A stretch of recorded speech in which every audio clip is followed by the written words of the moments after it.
Hey everybody, this is Mark Wilson, and just going to talk to you guys about coping skills and just talking about this whole coronavirus thing and how we're dealing with it, what to do about it. And I found this website.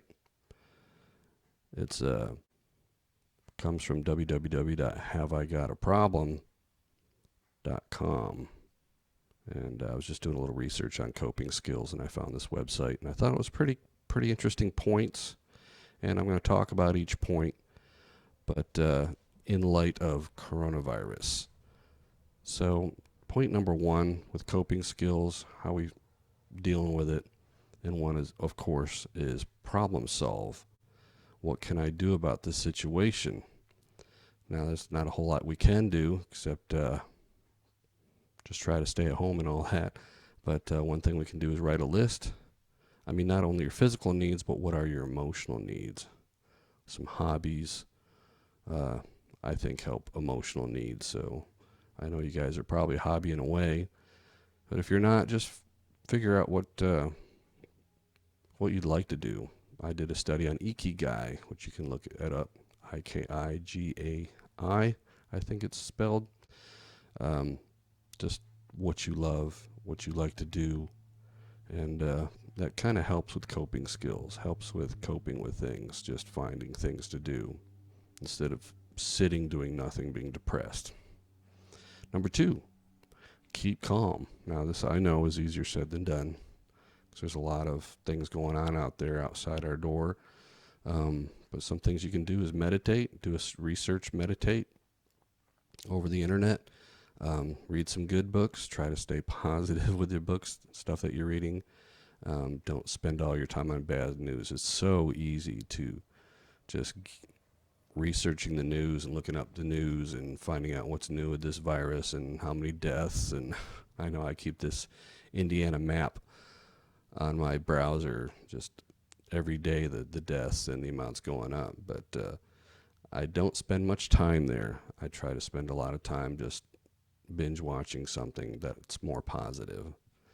And so between hobbies and um, just watching things that are positive, that's very helpful.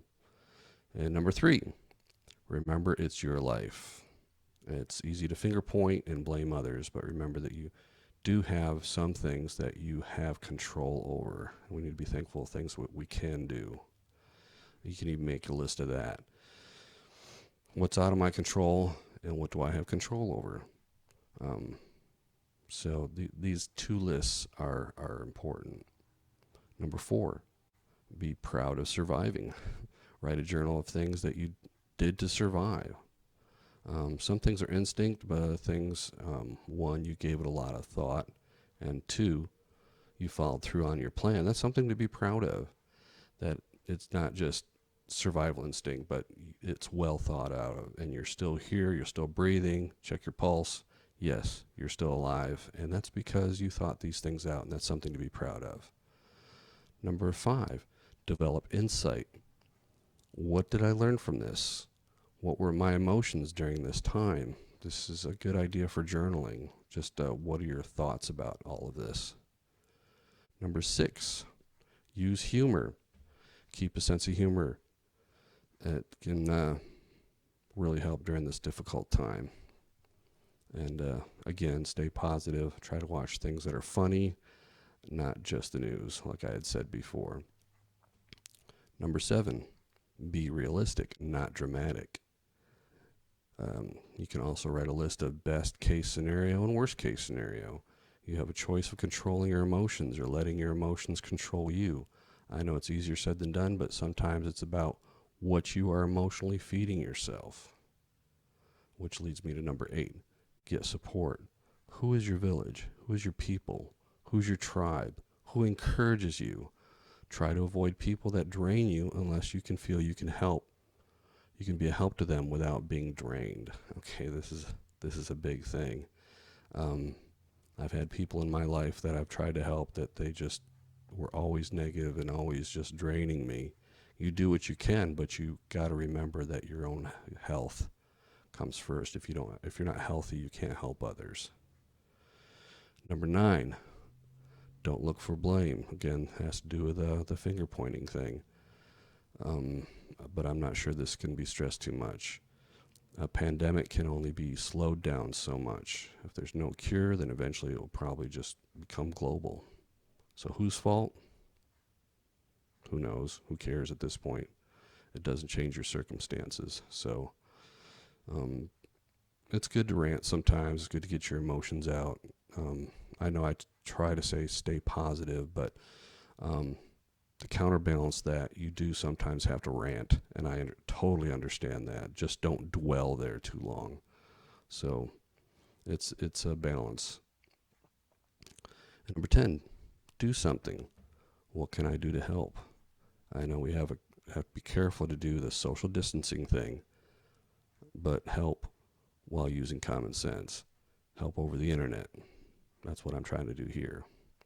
If there's a way to help in public, make sure you use caution. I know there's people they're making masks and other things they're doing. I've heard of a brewery. They're making the hand sanitizer now. That's a really cool idea. Just to do something to help others. It's so easy to dwell on ourselves during this time, but sometimes we just got to flip that around and try not to be selfish about it. So that was a real quick thing. It was only 7 minutes or so, but I thought I'd share that with you guys. Feel free to share it with others. This is Mark, and again, I got this from a website,